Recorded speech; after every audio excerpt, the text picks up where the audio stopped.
ምንድነው ማህበራዊ ሚዲያ ላይ ዛሬ የምንወያየው? ሱስ ነው፣ በሽታ ነው። ከአንተ መታተሪ እሱ ይቀጠቅጣታል አይኖር ላውጦ ነው። ማህበራዊ ሚዲያ ደግሞ አያስፈልግም። የዓለም ስርዓት አሁን ላይ ትምህርቱም ሁሉም ነገር ሶሻል ሚዲያ ላይ ነው። ፕራንክ የሚባል ነገር በህይወት አለ። ታከር ወይ ዩቲዩበር እና ምንላቸው አይደለም እነሱ ስራቸው ገቢያቸው ነው። ማህበራዊ ሚዲያ ላይ እስቲ መልካም ነገር አሁን ለማን ነው መፍትሄ እንዲሰጥህ አንተ ራሱ ችግር የምታወጣው ነው። ፕሮግራም ተጨንቄ ለነሱ ሀሳብ መፍትሄ ያሰጣ ማውጣት ብቻ ሳይሆን ችግሮችንም እየፈጠረ ነው እንጂ አይተን ያጠፋነው ጊዜ ያለ ስንወያይ ያጠፋነው ጊዜ 6 ሰዓት አልኩ በቃ ገና ይምጣጣ። አሰላሙ አለይኩም ወራህመቱላሂ ወበረካቱ። በነስር ሚዲያ ተዘጋጅቶ ዘወትር ሐሙስ 1 ሰዓት ላይ ወደ እናንተ የሚቀርበው የሐሳብ ማዕዳችን ሰዓቱን ጠብቆ ወደ እናንተ መቅረቡን ጀምሯል። ሳምንት ባያችሁት ፕሮግራም ላይ ሐሳባችሁን ስለሰጣችሁን ቤተሰብ ስለሆናችሁ እጅግ በጣም አድርገን እናመሰግናለን። በዛሬውም በሐሳብ ማዕዳችን አንድ ሐሳብ ይዘን ወደ እናንተ ወደ ተመልካቾቻችን ሰዓታችንን ጠብቀን መተናል። እሺ እንግዲህ ወደ ተመልካቾቻችን ያው ሳምንታችሁ ቆንጆ እንደሆነ ዛሬ ደግሞ ከሚስ ነው። ሁላችሁም በየቤታችሁ ከቤተሰብ ጋር ሰብሰብ ብለው በተለይ ደግሞ ሐሙስ አይደል በሙስሊም ማህበረሰብ ዘንድ ጥሩ የቤተሰብ ጊዜ የሚታለፍበት ሰዓት ነውና እኛም ደግሞ ልክ እንዲህ ከቤተሰብ ጋር የምታያቸው ፕሮግራሞች ከሐሳብ ማዕዳችን ላይ አንስተን ወደ እናንተ እናደርሳለን። የዛሬው የመወያያ ርዕሳችን በአብዛኞቻችን ዘንድ ችግርም እየሆነ እንዲሁ ደግሞ ጠቀሜታውም ጎላ ያለ ከማህበረሰቡ ጋር ያለው ጠቀሜታ ጎላ ያለ ነው። ምንድነው ማህበራዊ ሚዲያ ላይ ዛሬ የምንወያየው? የማህበራዊ ሚዲያ አጠቃቀማችን እንዴት ነው? ማህበራዊ ሚዲያ ስንቶቹን ጠቀመ፣ ስንቶቹንስ ጎዳ የሚለውን ሀሳብ ሰፋ አድርገን ለተመልካቾች የምናደርስ ነው የሚሆነው እና አንቺ ማህበራዊ ሚዲያ ተጠቀሚያለሽ? ምን ተጠቀማለሁ? ሎካል ኢንስታግራም አለ፣ ቴሌግራም አለ። እነዚህ ሶስቱ በቃ ዩቲዩብ አለ። ዋናው ረሳሽ የኛም ፕሮግራም ወደ እናንተ ፕላትፎርም ነውና ተጠቀማለሁ። መጠቀምም ልክ ነው ብዬ ነው ማለት። ግን አጠቃቀማችን ምን መምሰል አለበት? ጥቅም ነው ያለው ወይስ ጉዳት ማለት ነው? ሁለቱም አለው ብዬ ነው የማምነው። ሶሻል ሚዲያ አንዳንዴ በጤና ባለሙያዎች ያለውን ጉዳት ስትሰማ ሁለተኛ ልጠቀምም ምናምን ብለህ ስልክህን አጠፋፍተህ ለሆነ ያህል ጊዜ አፕሊኬሽኑን አጥፍተህ አብዛኛው ሙስሊሞች ደግሞ ረመዳን ላይ አጠፋፍተህ የምናስቀምጥበት ጊዜ አለ። እንደዛ ማጥፍቼ ሞክሬ አውቃለሁ። ግን አጠቃቀምን ማስተካከል እንጂ ከሶሻል ሚዲያ መራቅ ልክ እንዳልሆነ ገብቶኛል። ማለት ብዙ ጉዳቶች አሉ። ለምሳሌ ሱስ ነው። አንዳንድ ሰው ላይ በስነ ስርዓት እነዚህ ሲጋራ ምናምን ሱስ ስለምንጠራቸው አሉ። ልክ በሱ ልክ ካላየ በዛ ሰዓት ሶሻል ሚዲያችን ይጠቀማል። ቲክቶክ ኮሚኒቲ ከሆነ ያችን ካላየ ልክ እንደ ሱስ ልክ የማይሆንበት ሰዓት አለ። ሱስ ነው፣ በሽታ ነው፣ ጊዜ ነው። በጣም ብዙ ሰዓታቸው የሚያጠፉ ሰዎች አሉ። ጊዜም በጣም ነው የሚወስደው። የሶሻል ሚዲያ ደግሞ የሚያናደው ፓርት ጊዜ ሲወስድ እንዴት ነው? አንደኛ ስታይ ይወስድብሃል። የተመለከትክ የሆነ ያህል ሰዓት ታጠፋለህ። ከዛው አሁን 3 ሰዓት ምናምን ጀምረህ 5 ሰዓት 6 ሰዓት ምናምን ስልክህን አጥተህ ያ ሁሉ ሰዓት አጥፍተህ ደግሞ ምንም ነገር እንዳላለ ሲገባህ ደግሞ በዛት ደግሞ የምታጠፋው ጊዜ አለ። ከአንድም 2 ጊዜ የምንጠፋበት ቦታ ነው ብዬ ነው የማስበው። ሌላው ደግሞ ማነጻጸር የሚባል ትልቁ በሽታ ሶሻል ሚዲያ ላይ ያለው ጉዳቱን ኦልሞስት ወደ 6 ሰዓት ተጎዳል። እሺ በ6 ሰዓት በህይወታችን በቀን ማጥፋት ማለት በጣም ትልቅ ጉዳት ማለት። ከዛው ሌላው ደግሞ ምን በሽታ ይሆናል? ሶሻል ሚዲያ ላይ በኔ እድሜ ያለች ልጅ ላይፏ ተቀይሮ በጣም ደስተኛ ሆና የሆነ ቦታ ሄዳ ስትዝናና ምናምን ወጣቱ ያይና ከራስ ህይወት ጋር ማነጻጸር፣ እሱ ደግሞ ጭራሽ ድብርት ውስጥ ነው የሚከተል ሌላ በሽታ ውስጥ ነው የሚያስገባት ማለት። አሁን ላይ ያለና ቲክቶክ ላይ ለእናቴ ቤት ገዛው ለአባቴ ያደረኩ ምናምን ከዛው አንተ ደግሞ ያለህበት። እኔ አሁን በዚህ እድሜ ለእናቴ ምን አድርጌያለሁ? ሶሻል ሚዲያ በነገራችን ላይ ትክክለኛ ሀሳብ ነው። አንዳንዴ ሶሻል ሚዲያ አጠቃቀም ላወቀበት ሰው ሶሻል ሚዲያ ጠቃሚ ነገሮችን ይሰጣል። እንደዛውም ደግሞ በሶሻል ሚዲያ አሁን ለምሳሌ ላይቭ ላይ ባልና ሚስት አይተሻል? ተጣልቶ እሷ ኦልሞስት አብጣ ምናምን ለጊፍት አለይሹም አሁን ከሳምንት በፊት ለምሳሌ የነበረ ነው። ይሄ ባልና ሚስት ጊፍት ሰዎች እየሰጧቸው ያዘለው። ቅጣት በቃ አንተ መታት እሱ ይቀጠቅጣታል አይኖር ላውጦ ምናምን እሷም ብልዝልዝ ብላ ምናምን አሁን ይሄ ምንድነው ማህበራዊ ሚዲያን የምንጠቀምበት የአጠቃቀም ስልታችን ነው እና በተለይ ደግሞ ማህበራዊ ሚዲያ ስንጠቀም አሁን እኔ ብዙ ጊዜ እንደውም እኔ ትውልዱ ላይ ነው ብዙ የሆነ ችግሮች ይኖራሉ ብዬ ማስበው። ወጣቶች አሁን ይህንን የማህበራዊ ሚዲያ ሲጠቀሙ በጣም ደስ ይላል፣ ግን ለየትኛው አሁን እኮ ትምህርት ራሱ በቴሌግራም እኮ ነው እየተላከ ልጆች የሚያጠኑ ፈተናው ሁላ እኮ በቴሌግራም ነው የሚላከው አይደል ትምህርት ቤቶች ምናምን። ስለዚህ ማህበራዊ ሚዲያ ልንጠቀመው የሚገባበት ፖዚሽን አለ፣ ወይም ደግሞ ልንጠቀምበት የሚገባ ቦታ አለ። ማህበራዊ ሚዲያ ደግሞ አያስፈልግም ብለሽ የምትያቸው ነገሮች አሉ። አሁን ቤት ብዙ የሚመሰቃቀልባቸው ቦታዎች አሉ። ለምሳሌ አንዱ ማነጻጸር። አሁን ያልሽውን ነገር እኔ ለእናቴ ቤት ገዛሁ፣ እኔ እኮ ለአባት ይሄን አደረኩ፣ እኔ እኮ ያለኝ መኪና ብሎ አንድ የሆነ የ10 ምናምን ዓመት ልጅ ሲያሳይ አንቺ በ30 እና በ40 ዓመታችን ምን የሌለን ሰዎች ደግሞ ብለሽ ስታስብ ወላሂ በጣም ነው የሚገርም። ምክንያቱም ይሄ የአጠቃቀም እንደገና ደግሞ ማህበራዊ ሚዲያ ላይ እስቲ መልካም ነገር አሁን ወፍ የሚከታተልሽ ሰው አንድ የሚከታተልሽ የሚያደምጥሽ ሰው የለም። ማህበራዊ ሚዲያ ለበጎ ዓላማ የዋሉ ሰዎች አሉ አይደል? ለበጎ ማስተራብነት በዩ እነ መቄዶንያንም በዩ እነ ባቡል ሀይርንም በዩ እነ ኢሲለናንም በዩ እነሱ በማህበራዊ ሚዲያ እንደው በማህበራዊ ሚዲያ ላይ ያላቸው ተደማጭነትና የሚሰጡት አገልግሎት እኩል አይደለም ማለት ይሄ የማህበራዊ ሚዲያ ያጠቃቀም ችግሮች ናቸው እያስባለሁ። ግን አንዳንዴ ምንም አንጠቀም ካልን ለነገር ላይ ከዓለም ማለት መገለል ሳይንሱ ሁሉ ነገር ያለው የሚገኘው አሁን ላይ ሶሻል ሚዲያ ላይ ነው። እሱን ዘግተን ደግሞ ከዛ ውጭ ይወጣ ማለት አንችልም። ማለት ዓለም ላይ ነው የምንኖረው፣ በዓለም ስርዓት ነው የምንመራው። ስለዚህ የዓለም ስርዓት አሁን ላይ ትምህርቱም ሁሉም ነገር ሶሻል ሚዲያ ላይ ነው ግሎባላይዜሽን። ስለዚህ መከተል አለብን። ግን ስንከተል በምን አይነት መንገድ እንከተለው ነው ዋናው የዛሬ እንትናችን ርዕሳችን ሆነና አንዳንድ ሶሻል ሚዲያን ማየቱ ሳይሆን ችግሩ የቤታችንን ችግር መፍትሄ ከሶሻል ሚዲያ ከፈለግን ትልቁ ችግር እሱ ነው። አንዱ ቤት የሰራው መፍትሄ እኔ ቤት ላይ ሰራ ይችላል። የሆነች ቲክቶክ ላይ መታ ኦር ዩቲዩብ ላይ መታ እንዲህ ሆነ እኔ እንዲህ አድርጌ ህይወት የተስተካከለ ካለች በእሷ መንገድ ሄደን ለእኔ ህይወት መፍትሄ ከፈለግ ለእኔ ትዳር መፍትሄ ከፈለግኩኝ እሱ ጋር ነው ችግር የሚፈጠረው። ለልጅ አንድ ሐኪም እኮ ለአንድ ታማሚና ለአንድ ታማሚ የሚሰጠው መድኃኒት የተለያየ ነው። እንትንም ይለያያል የህመማቸው አይደል? እኔ እኮ እንዲህ ሆንኩኝና እንዲህ አድርጌ ተሻለኝ ካለች ያንን ቀጥታ ወስዳ ተጠቀም ከሆነ ምናልባት ሊገላት ይችላል ያ መድኃኒት። ስለዚህ ሶሻል ሚዲያ ላይ ያየነውን መፍትሄ የተባለውን ነገር አይተን ቤታችን ላይ በቀጥታ ልንሞክረው አይገባም። ባል ሚስቱን ሲንከባከብ አይታ እኔ ስለምን ብላ ቀጥታ ወደ ቤቷ ካመጣች ቤቷን ነው የምታፈርሰው ማለት ነው። በጣም የብዙዎችን ቤት ደግሞ በእንደዚህ አይነት መልኩ አሁን ለምሳሌ መንከባከብ እንዳለ ሆኖ እና ደግሞ አሁን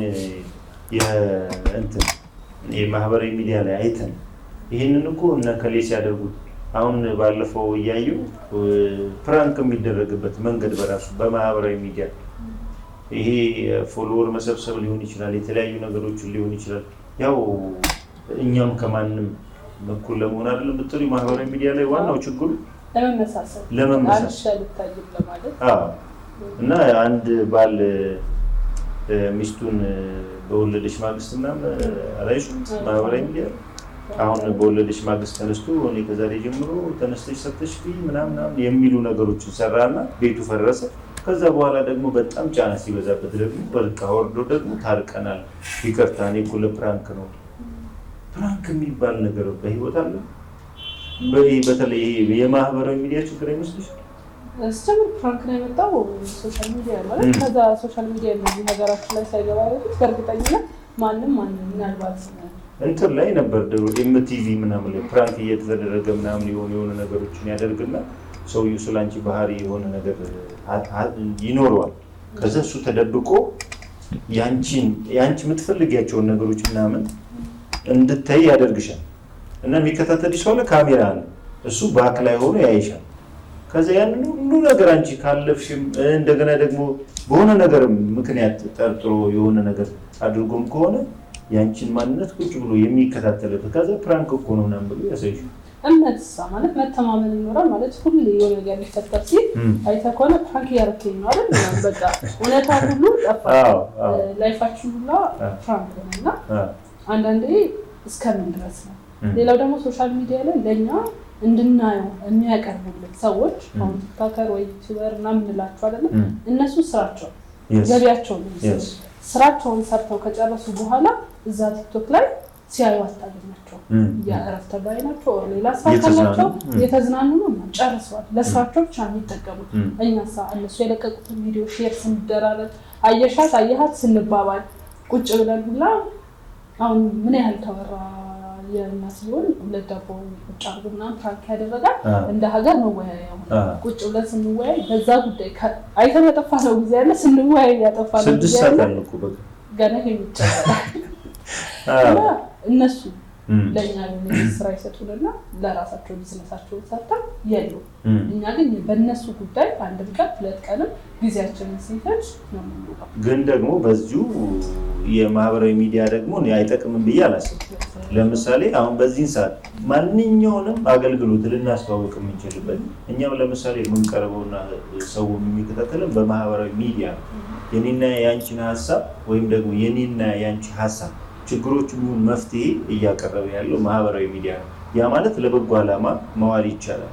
አሁን ለበጎ ዓላማ አውለው በጣም በርካታ ነገሮች በርካታ ህይወቶቻቸውን የለወጡ ሰዎች ለሀገር ለዓለም የደረሱ ብዙ ነገሮች አሉ። ለምሳሌ አሁን የሰሞኑ ከሁለት ዓመት በፊት የተጀመረው የጋዛ ጦርነት አብዛኛው ነገሮቹ በማህበራዊ ሚዲያ ነው። ዓለም እያየ የሆኑ ነገሮችን ለመፍትሄ የሆኑ ነገሮችን ለመደራደር የሆኑ ነገሮችን ሀገራችን ላይ ምንም አይነት ነገሮች የማስታወቂያ ሊሆን ይችላል ምናምን ስታይ ደግሞ በማህበራዊ ሚዲያ ያለው ተጽዕኖና ወይም ማህበራዊ ሚዲያ ያለው ተደራሽነት በጣም ሰፊ ነው። በጣም በርካታ ሰዎች ህይወታቸውን ቀይሩበታል። ጥቅሙም አለ ማለት አትጠቀሙ ብሎ ልጅን ስልክ መከልከል ወይ ስልክ መውሰድ ምናምን እኮ ልጅን ይባስ እንዲጠፋ ነው ማለት አትጠቀሙ አይደለም። ሶሻል ሚዲያ የምንመራው በዓለም ስርዓት ነው። የዓለም ስርዓት ደግሞ በአሁኑ ሰዓት እየተመራ ያለው በሶሻል ሚዲያ መከተል መጠቀም ግዴታ ነው። ግን ማንን ነው የምንከተለው? እኛም እኮ የሆነ ነገር በሰዓት መረጃ ብንፈልግ መዝናናት ብንፈልግ ሁሉ ነገር ብንፈልግ እኮ ስልካችን ላይ ሶሻል ሚዲያ ላይ ነው። ግን ማንን እየተከተልን ነው? ምን ያህል ሰዓት እያጠፋ ነው ሶሻል ሚዲያ ላይ? ከዛው ደግሞ ሶሻል ሚዲያ ላይ ያየነው ነገር በጭራሽ ህይወታችን ላይ አንሞክረው። ሶሻል ሚዲያ ላይ ያሉ ሰዎች ህይወት እሱ ራሱ ላይሆን ይችላል።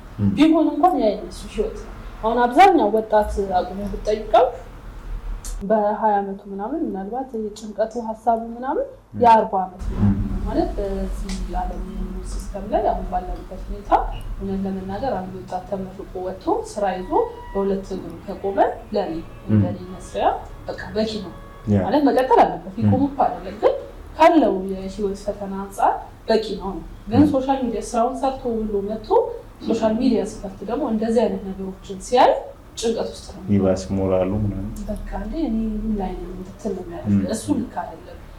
እነሱ ደረጃ ራሱ ቢደርስ ይሄ ሰው የሚያነጻጽር ሰው ህይወቱን ከሌላ ነገር ጋር የሚያነጻጽር ሰው እዛ ደረጃ አይቶ የተገኘው ቦታ ላይ ራሱ ቢደርስ እዛ ጋር ደግሞ ሲደርስ አሉ ቋል ዱንያ ፓስሞላ ከፍ ያለ ሰው በጣም ብዙ አለ ከነሱ ጋር የሚያነጻጽር ሲጀምር የምታነጻጽር ከሆነ ቤት ደስታ አይገባም። ሁሌ የሌላ ሰው ህይወት ስታይ አገኘከው በሱ ሳትደሰት ከዛ ከፍ ያለ ሰው አለ አይደለ? እሱን ደግሞ ስታይ ስትመኝ እዛ ስትደርስ እንደዛ ያር ዱንያ ጊዜ ያልቃልና መመኘት ከአላህ ነው አይደል? የሰውን እንዴት ነው አላህ እንዲሰጠን እኮ እንጠይቃለን።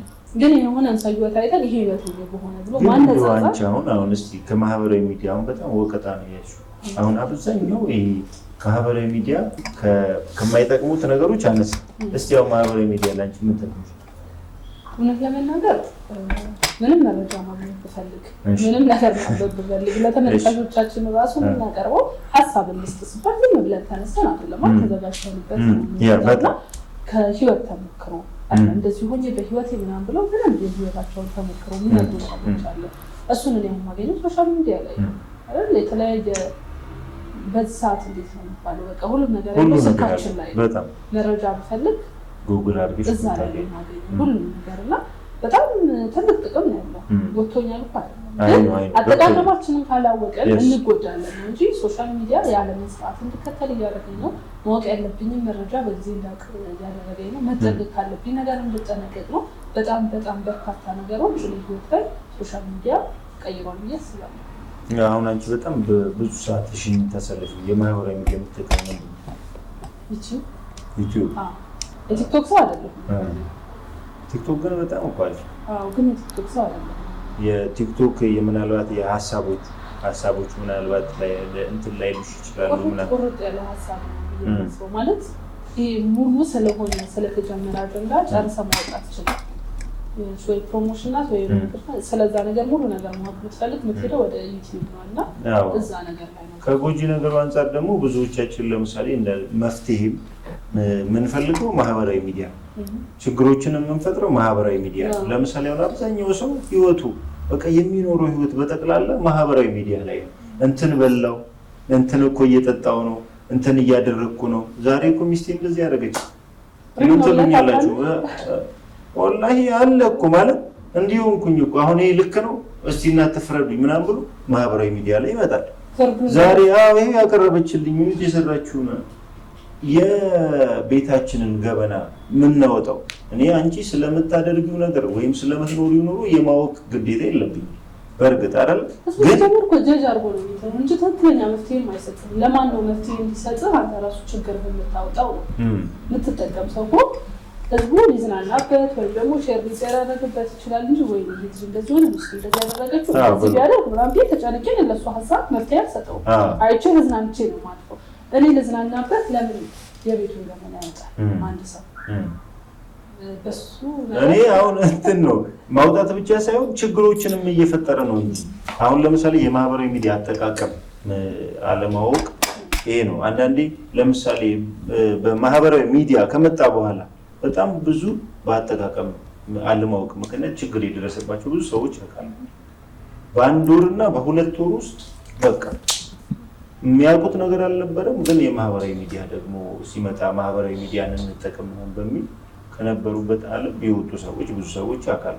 ስለዚህ ተመልካቾች እንግዲህ ሁላችሁም በየቤታችሁ ሆናችሁ ከሚስ ምሽትን ከኛ ጋር ያላችሁትና ውድ ተመልካቾቻችን እንግዲህ ዛሬ ከሀሳብ ማዕዳችን ላይ ወደ እናንተ እያሻገረን ያለ ነው ማህበራዊ ሚዲያ አጠቃቀማችን እንዴት ነው? ማህበራዊ ሚዲያ ይጠቅማል ወይ አይጠቅምም ወይ? ሁለቱም ነገሮች ጥቅምም ጉዳትም አለውና እናንተ በየትኛው ናችሁ? የሚጠቅመውን ነው እየተጠቀማችሁ ያላችሁት ወይስ ደግሞ የሚጎዳውን ነው እየተከታተላችሁ ያላችሁት? ሁሉም የምንጠቀማቸው ነገሮች ጥቅምና ጉዳት አላቸው እና እሱን ለይቶ መጠቀም ያስፈልጋል። በተለይ ደግሞ አሁን ቤተሰቦች ልጆቻችሁን ማህበራዊ ሚዲያ ሲጠቀሙ የትኛውን የማህበራዊ ሚዲያ ይከታተላሉ? ምክንያቱም እድሜም ይፈልጋል።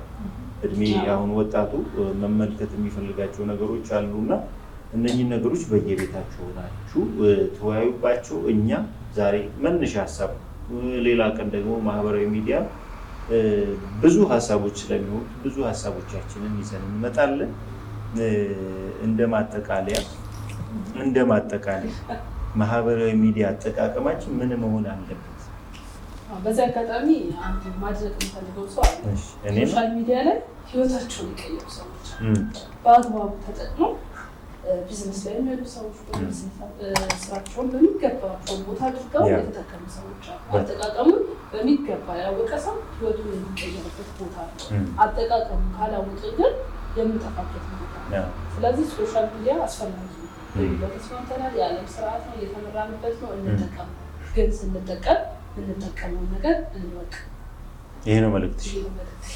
ውድ የነስር ሚዲያ ተመልካቾቻችን የዛሬው ከሀሳብ ማዕዳችን ፕሮግራም በማህበራዊ ሚዲያ አጠቃቀማችን ምን መምሰል አለበት የሚለውን ተወያየን። እናንተ በየቤታችሁ ናችሁ ማህበራዊ ሚዲያ እኛን ነው እየተከታተላችሁ ያላችሁት ወይስ ደግሞ የማይጠቅመው ነው የሚለውን እርስ በራስ ያተርፉበታል። ለዛ እኮ እኛን ነው ወይስ ማንን ነው የሚለውን አስመለከትናችሁ። በሚቀጥለው ሳምንት የነስር ሚዲያ የዩቲዩብ ቻናል ከሀሳብ ማዕድ ፕሮግራማችን ሌላ ፕሮግራሞችን ይዞ ወደ እናንተ ይከሰታል። ሁላችሁም በያላችሁበት እስከ ሳምንት ቸር ቆዩን። ወሰላሙ አለይኩም ወራህመቱላሂ ወበረካቱ። እንደተለመደው ሁላችሁም እንግዲህ ይህንን የወደዳችሁትን ሀሳብ ከስር በኮመንት አስቀምጡልን። ደግሞ በየጊዜው የምንሰራቸውን የዩቲዩብ ስራዎች ቤተሰብ በመሆን እንድትከታተሉን እንጋብዛለን። እስከ ሳምንት። ወሰላሙ አለይኩም ወራህመቱላሂ ወበረካቱ።